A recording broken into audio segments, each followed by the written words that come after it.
Hey there, I'm Ash T, and on today's episode of The Dropouts, I have my good friend Emily Pokora, who I met through a mutual acting coach in Texas by the name of Brian Thornton. Now, what's so interesting about Emily was she was a trial attorney, and now she's an actress. So, welcome to the podcast, Emily. Oh, thank you so much. I'm so excited to be here. Well, I'm excited to have you. Let's get right into it. Let's do it. You were born in Minnesota, right? Right, yeah. Born in Wisconsin, Green Bay, Wisconsin. So sometimes I don't like to tell Viking fans that. But I moved quickly then to Minnesota and then was raised in a small suburb of St. Paul. Okay, I know nothing about sports. So the Vikings, okay? Vikings and Packers are huge rivals, so yeah. Cool. This will be the only podcast where the woman knows about sports more Right. than the man. I know nothing about it. It's a religion in the Midwest, for sure. Oh, yeah, true. Right. Okay, cool. So when you were a kid, like 4 or 5 or 6, we all had dreams growing up, right? What did you want to be when you were 4 or 5? What's the earliest memory you had? You know, it's so funny because I had dreams and goals of my own, and I remember my parents adamantly saying, you know, you should decide whether you want to be a doctor or a lawyer. And Your parents were Indian? No, they're not, but very similar. Actually, Polish and German. Definitely education was very important. So I actually wanted to be a doctor like you, and then at some point, you know, it changed to law in college. But what I wanted to do was perform. Really, I didn't know if I wanted to be an actor, but I knew I loved performing. I have a twin sister. We used to perform Parent Trap scenes, you know, the movie about twins, Yeah. right? The original Haley Mills Parent Trap movie. Yeah. So we'd actually give out tickets to our relatives at Thanksgiving, and we'd perform these scenes from movies and choreograph different dances to Beach Boys albums. And How old were you? a bit like between 5 and 10, we were performing for our family. It's a lot easier to sell tickets at that age, right? Oh, I was selling them like hotcakes, let me tell you.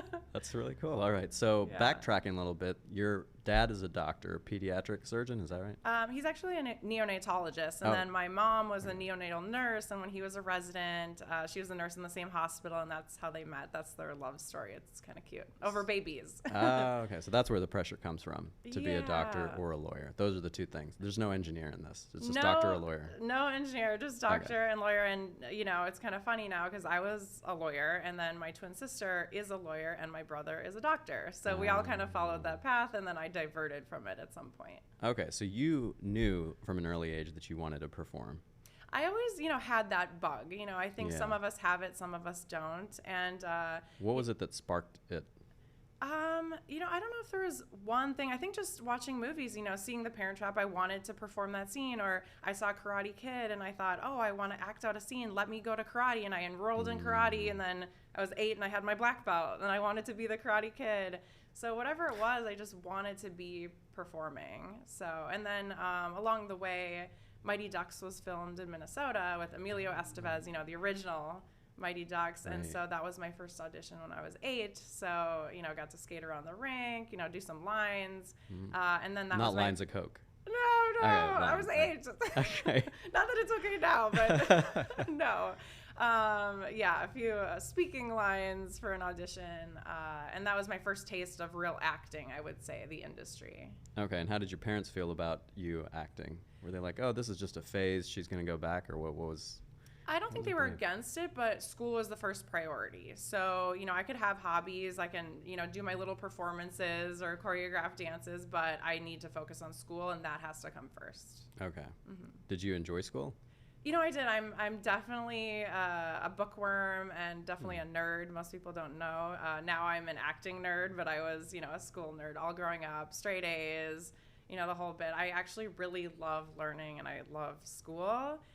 Which I think was an easy transition into acting because you can truly study it just like anything else. Study the theories, study the grades. You know, it's not just trying to perform, but it's really understanding how to become a great actor that I love. Right. Got it. All right. Well, you definitely look like a nerd. I'm kidding. Yeah, I've been told. No.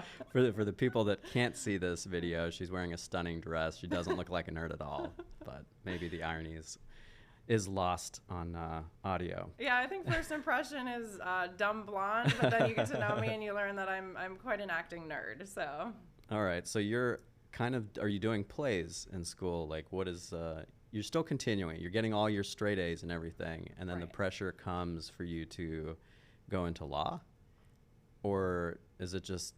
Tell me about what was the transition like? Just sure. I did school plays. You know, I think I had my toe dipped in acting all throughout my schooling. But yeah, it did come first. Definitely getting straight A's. I went into college, was business major, actually double major in business, and then I took so many acting classes as electives that it actually turned into another degree. Oh, you took acting in school? Yeah, in college. Okay. Yeah, and then did school plays along the way, elementary school, things like that. How are your grades in acting? Because I got an A- and I got discouraged and I didn't act anymore in college. So what was your experience like? In college, I pretty much got 4.0, not to brag, Okay. but yeah, I was an overachiever for sure. So I remember my first scene that I performed was Streetcar Named Desire. So not an easy scene, No. right? Who were you? Blanche? I was Blanche. Oh, wow. Yeah. It's a tough role. Yeah, exactly. But I loved it, so whatever the class was, I wanted to excel in it. But I had fun with acting and business. I enjoyed, but, it wasn't really for me. But I just decided, I'm not really, ready to work. My parents aren't going to let me just work after college. So I'm going to go to law school. And I enrolled in the JD MBA program. Wait, they would not allow you to work in acting. Is that what you're saying? Well, just they wanted me to continue to graduate school. Okay. Yeah. And so there was never a point where you said, I don't think I want to go to law school or get an MBA. I just want to be an actress.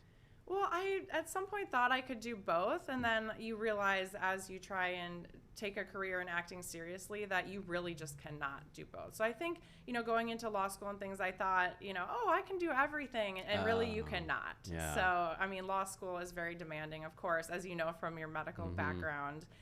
Graduate school is not something to take lightly. And yeah, it did get put on the back burner for sure during law school. Okay, so you're doing your JD MBA, which is very prestigious to do. Thank you. Yeah, and are you able to act at all? Because I know law school is pretty intense. Yeah, not really. No, not during law school. Wow. No, I didn't. But I took. Oh, they said no, it's not intense. No, it is intense. It is intense. But I did not get to act during law school. Yeah. Except what I found enjoyable about law was I took trial advocacy. So you're performing in court or a fake mock court in law school. So I was doing a lot of trial classes so I could get up and kind of perform in front of people. Oh, yeah. So there is a little bit of acting in law. I never thought about that. Oh, there is definitely. I mean, you're Yeah. trying to convince someone that your client who has probably told you they're guilty or, not above board, you're trying to make them look like a saint. And there's definitely acting in that and persuasion. And, you're putting on this persona to try and sway a judge or jury. Oh, wow. That seems very manipulative. I don't like to think of it that way, but persuasive is a better word, perhaps. Yeah. But yeah. Well, you're going through JD and MBA. That's probably 5 years, I think. Is 4. Oh, The combined program is 4 years. 4. And correct. during that time, you're not able to act a lot. How did you feel? It was difficult. It was difficult. I think, you have your head down in grad school. It's hard to even do anything besides study and, prepare for getting a job afterwards and things like that. So Did it bother you a lot that you were separated from your art? it did. I always had this voice in the back of my mind, thinking, this isn't my true passion. I enjoyed law school and I enjoyed being a lawyer. And after about 8 years, I'd like to think I was really good at it at that point. But I never felt like that was my true calling. And I felt like I was kind of giving up on the part of my life that I enjoyed and loved since I was a kid. But you stopped acting for a little bit. Yeah. And you continued on this path of law for how many years? Once you got out, were you partner or did you join a law firm first? Yeah, I've been a part of a few law firms. So Okay. I bounced around, again, overachiever. I went from, when I graduated, the economy wasn't great. So, I cut my teeth starting in criminal law and then construction defect litigation. I just wanted to work. And then moved my way up the ranks to bigger and bigger law firms and eventually went in-house for a large company. So I kept moving around thinking maybe I'll find my fit or maybe I will be passionate about law like I was about acting. And as I moved firms and tried different types of law, it just never really had that feeling for me. That's interesting that you say you thought you would be passionate about a law, because that's the same thing that happened to me in medicine. Like I was sitting there, and I was like, if I do more research papers and I'm an accomplished scholar, I will feel good about myself and I'll fall in love with this. I actually talked myself into thinking that I really enjoyed medicine at a certain point. You know, I was like, even if I won the $600 million lottery, I'm still going to be a doctor. Yeah, yeah. So you kind of had a similar conversation where you were like, I'm going to fall in love with law and it'll be fine. Well, I think when you put that much time, effort, and you have student loans up the wazoo, you want to try and convince yourself, okay, look, maybe I should like this deal here. But sometimes that doesn't always happen. And like I said, my twin sister's a lawyer and her husband's a lawyer. And I remember my brother-in-law telling me one day, I knew I was born to be a lawyer and this is what I love. And it really resonated with me because I didn't feel that way. And I was, envious of him that he's in a career that he's so passionate about. And I wanted that for myself. And what were your sister and your brother, are they passionate about what they do, or did you feel like they also wanted to do something in the arts? Yeah, my sister, we both were Leos, so we both always loved performing and loved the spotlight. So she's always kind of been on the same page. Now she's a trial lawyer as well. So I think we both tried to parlay law into, performing and acting, and we both became trial lawyers and litigators. So interesting that you can do so many things in law, and we both wanted to be performing in front of judges and juries. So, yeah. But you did that for how many years? Like 8 years. 8 years, and you paid off all your debts. Yeah, right. All the time, yeah. Okay. Student loans are gone, man. Yeah. Well, they would have been, they'll be forgiven soon. Yeah, right. I think, right? Right, exactly. Yeah. Well, those are the things you can't worry about, right? Yeah. I mean, you're transferring into like a whole new area. You're not a lawyer anymore. And, if you worry about all those things, like little loans, then, you're not going to pursue your passion. The little $150,000 loan. Right. You can't let that get in the way of your dream, right? You were probably acting, though, while you were working as a lawyer, right? So I did start, I moved to Texas for a job, and I realized there's a lot of non-union work in Texas. And, as I was practicing as a lawyer, I picked up a lot of different classes, like Brian Thornton, like we talked about in Texas. Right. So I went to a number of different acting coaches. I did 3 years of improv at Station Theater in Texas. I did 2 years there. Yeah, we have a very similar training history in Texas. And then, started booking jobs and realizing, wow, maybe I can do this and do law. And, at some point it just became too much where I had to pick one. You can't be all in, doing both law and acting. You just can't. So what was that point? What do you feel like the straw that broke the camel's back? I always get them confused. I want to say the camel that broke the straw's back, but that doesn't work very well.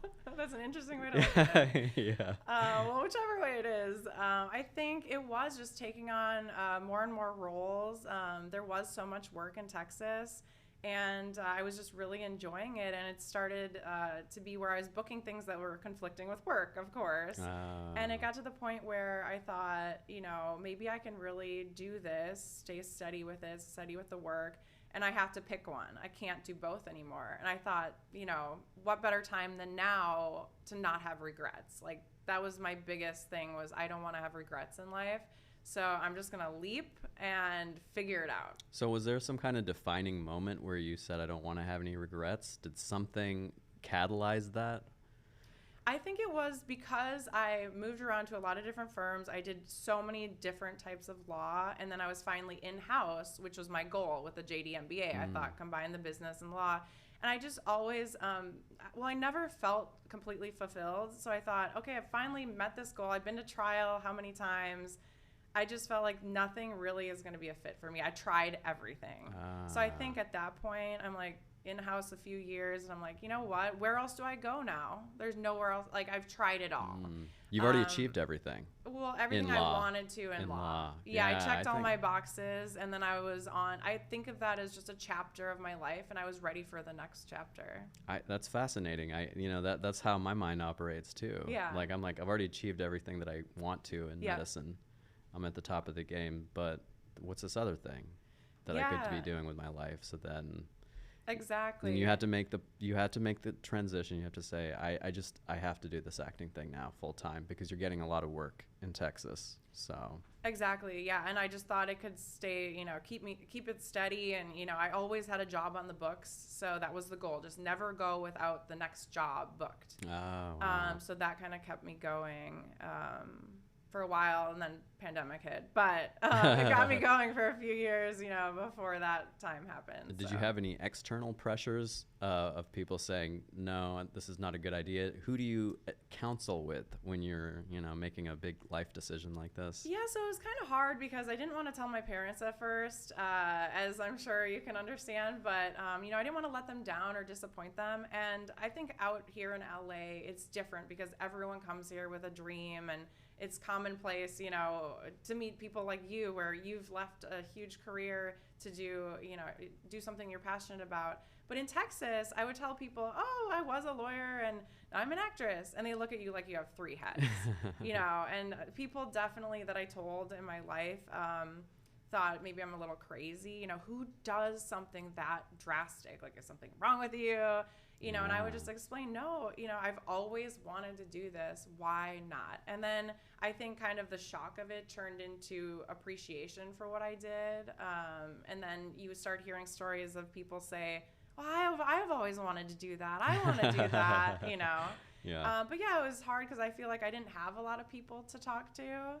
But I remember running into my acting class saying, I quit my job. So it was really exciting for me, but I kind of had to take that on myself. And what year was that where you just put what is it? That was about 5 years ago now. Okay, so 2017-ish. Yeah. Yeah. Mm-hmm. So you're done with law completely. Done. Like, turned in the laptop, turned in the cell phone. Wow. Like, what did your firm say? They said, I think they still might think I'm coming back because they said, we'll have a place here for you. And I said, no, I think it's time for me to go. I'm done. And they're like, but you could come back. So the door is always open, left on great terms. And I loved everyone I've worked with at every firm. I really enjoyed the people. Yeah. But it just wasn't my passion. Yeah. Yeah. So it wasn't too much of a drain. It was just, you really want to pursue this thing. Yeah. Yeah, pursue the acting thing. So, okay. Once you're in 2017, you drop everything. Now what's the plan?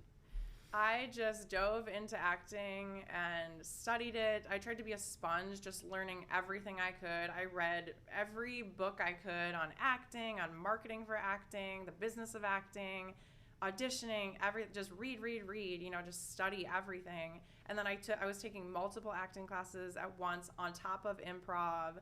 So I just really immersed myself in acting. I was listening to every podcast I could. I had heard 10 years, 10,000 hours as a professional to become great. So I thought, I'm going to fast track this. I'm going to put in as many hours as I can to just bypass the years and get the hours in. So I was just working like a dog, like I did in law, We're so similar because We're that's like exactly that's exactly how I felt. I was like, I'm just going to put in all the hours. If they say 10,000, let's just put them all in right now in the next 3 years. I know there are days where I'm like, okay, if I did 4 hours here, I'm still kind of calculating.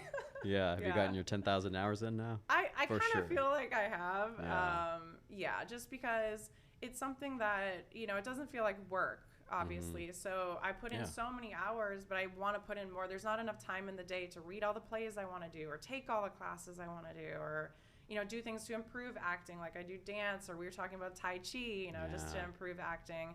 So there's just so much I want to accomplish. It just never feels like work.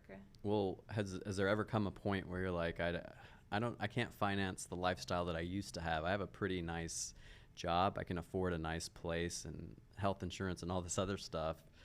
How did you transition into a cheaper lifestyle? Yeah. Or did you? Or were you like, no, I'm going to maintain this? Yeah. So as almost a 10-year lawyer, the salary is pretty lucrative. Right. And when you cut that cold turkey, it's a lot different. And you're doing non-union commercials and independent films.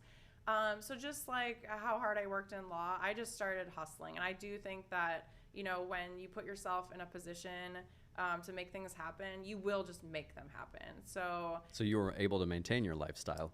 Well, I wouldn't go that far, Ash. Okay. No, I am very frugal now. Okay. I mean, as a 10-year lawyer, if I wanted to buy something, I bought it, but that is not the Now case. you think twice. Well, now I think of purchasing things as that's an acting class, or hey, that nice car is how many, headshot sessions. So you start thinking differently. Yeah. As an actor, but it's kind of funny. I came to LA and didn't have a job at first, and I remember my friend in my acting class said, "Hey, the restaurant I'm working at is looking for another hostess.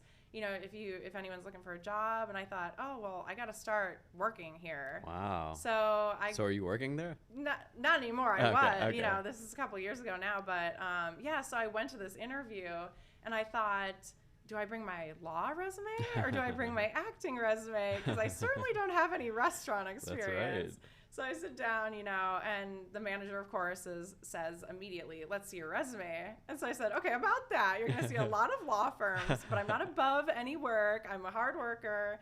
And he hired me and gave me a shot. So I started out in the restaurant biz. Wow. And now I've transitioned to do legal writing, which I always did. So I write articles for Forbes, Fortune, and Entrepreneur magazine. Yeah, let's talk about all of the financial hustles that you have after you quit your job. What have you worked as to make your money? I definitely have a lot of side hustles. I think you need a lot of streams of income. Okay. For sure, especially living in LA. Yeah. It is not a cheap place. We want to hear live. all about it. That's what everybody wants to know. What are the side hustles? Right. So it's a little unique for me. So I do, contract writing for Forbes and Fortune magazine, a lot of legal articles. Mm-hmm. So I'm using my law degree in that respect. It's fully remote. And then I also do contract legal writing, just motions and things like that on the side as well for another company. And then Instagram has become a source of income. So I make reels and get money. I started a subscription just for behind the scenes stuff for subscribers. So I get money that way too. And then, people send me clothes and I wear them and I post them and get commissions off clothes. So, it's not a ton of money, but, any what money is a good ton money. of money? What is a ton of money to you? Well, I mean, it's changed right now. I mean, I feel like I had a quote unquote ton of money as a lawyer, and the more I was chasing the money. So bigger firms, promotions, negotiating contracts. And I just found that the more money I got, the less happy I was. And I learned as a lawyer that money really doesn't drive me at all. Yeah. So now my standard of a lot of money is really, can I cover my bills and go to acting class? Yeah. So that's now a lot of money in LA. And I do feel fortunate because I see people in my acting classes who don't have the law degree to, do writing jobs. Right. And, honestly, I don't know how a lot of people do it because I'm really hustling to make it happen myself. Yeah. So it gets tight for sure. It does. But it is worth it. So is there any days where you're like, I think I want to just go back to law. This is just too much. I can't take it. So actually, no, I never have days like that. It's funny because, I hear my acting friends, get really distraught about, not getting an audition they wanted or not getting a call back, not booking a gig. And really for me, the worst possible day I could ever think of as an actor is the best day that I could have ever had as a lawyer. So I think having that professional career, not thinking what if I was a lawyer, makes every day so great. I mean, are there tough days like everything? Yes. And juggling so much, like, you're trying to have your toe dipped in so many things as an actor and get exposure and train and do all these things. And so it's stressful, but I truly feel like I'm living my dream. And I'm just so lucky. It was so difficult, but somehow, I made it happen. I have never looked back. You make it sound easy. It's so funny because I think a lot of people do think it's easy, and it is not. It was the hardest decision of my life. Moving to LA from Texas was also really hard. It's a different lifestyle for sure. And you're competing against great actors. Mm-hmm. the best of the best. So I definitely don't want to paint it as easy, because people will come to me in Texas and they said, I'm going to quit my job just like you. And I'm like, okay, I'm not endorsing quitting your job. This is not easy. Definitely follow your dream, but, don't come blaming me later. Yeah. Have a plan set up. Yeah, because, the Instagram life, right? It looks so glamorous, and behind the scenes, so many actors are putting in the work and putting in the hours, and you don't see that, how hard it truly is to do what we do. Yeah, that's true. So what, do you have any advice for your past self? Would you ever go back and be like, don't go to law school? Or are you happy with the path that you've taken? At first I struggled with that a lot and thought, man, what if I just, came out to LA when I was 18? I'd be so, ahead of the curve. But really, my professional career has really helped me in acting. I've been on set where people say, thank you so much. You came on time and you're prepared, you know your lines. And it came up a lot where I said, isn't that my job? But punctuality and, just being accountable, things like that I was trained to do as a lawyer and a professional have really helped advance my acting career, because it's a business. Yeah. So, we love to just go to acting class and improve our craft, but at the end of the day, you have to have a business mentality too. And that, I feel like, has differentiated me as an actor. Okay. Well, then, do you have any advice for people that are considering career change? Yeah, people ask me a lot, and I always say to just take the leap, because so many people say, well, once I line this up and do this, and there's so many excuses. You can come up with excuses for days and years, and the sooner you start, the sooner you're on your path to your dream. So I think the timing is never right, and also when you take the leap, it just lights a fire under you and you figure it out and make it happen. So I think just having that blind faith that your dream and your passion will carry you, it's good to have faith in, because it truly will, I think. Yeah, never underestimate what you're capable of as a human being. That's what I always say. Yeah, and you don't want to look back and have regrets. I know if I didn't do this transition, I would regret it my entire life. I truly, truly would. So, and that wasn't something I was willing to live with. Right. Yeah. Okay. What are some of your big wins over the past couple of years? Big wins. So I think for me, becoming a member of SAG-AFTRA was huge. Just like law or anything in my life, I want to be the best. I mean, we all want to be the best, and I wanted to compete against the best for roles. And that really was a huge turning point in my acting career, I think. Also, signing with established artists, as you know. Yeah. Having management that's amazing, that's another huge win, life changer.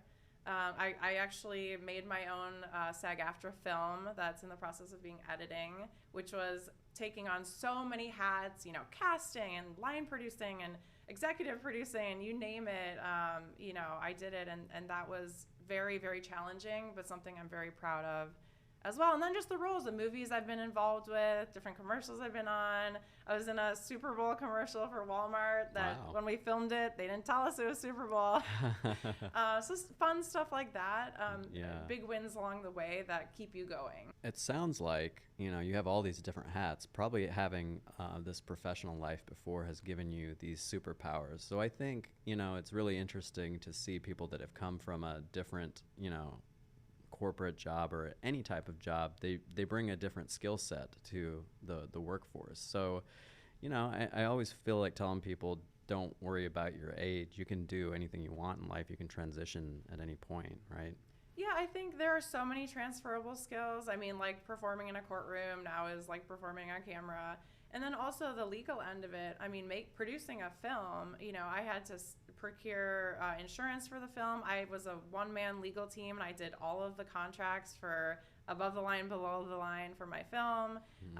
Things that I would have had to pay a lawyer for. Or, there are a lot of things that I'm able to do, I think, just on the business side or production side, even though acting is definitely where I belong, not so much filmmaking. But it came in very helpful. Or early on, before having representation, I was negotiating my own acting deals. So that was kind of cool. Wow. Yeah, and reviewing the contracts they gave me, which I will tell you, filmmakers do not pull contracts off the internet. It's not smart. Some were definitely in my favor and no one knew. I've done that before. Okay, well, we'll talk after this. So yeah, there are definitely so many skills that I never thought would be transferable, and they definitely have been. Okay, well, is there anything else you want to talk about today? Any big wins? You've already talked about your wins. Anything else you want to tell an audience? Oh, I just think that it's important to follow your passion and follow your dream and know who you are as an individual. I think acting has taught us all that, and it's just such a change when you're really doing what you're passionate about. And I just really feel like I'm living my best life, and there's no easy path to any place worth going, and it's very true, but it definitely is very rewarding in the end. Okay, living the best life. I've been saying that too. Yeah, living my best life, enjoying the ride. Yeah. Yeah. All right. Cool. Well, thanks so much for coming on this podcast, this YouTube video as well, YouTube channel. Let's see, what else do I want to say? I want to say that anybody considering doing something outside of the corporate life and want to transition into arts, I believe in you, and you should believe in yourself. I know it sounds cheesy, and I'm very sarcastic usually, but I'm not being sarcastic. I mean it. Have a good night or day, whatever.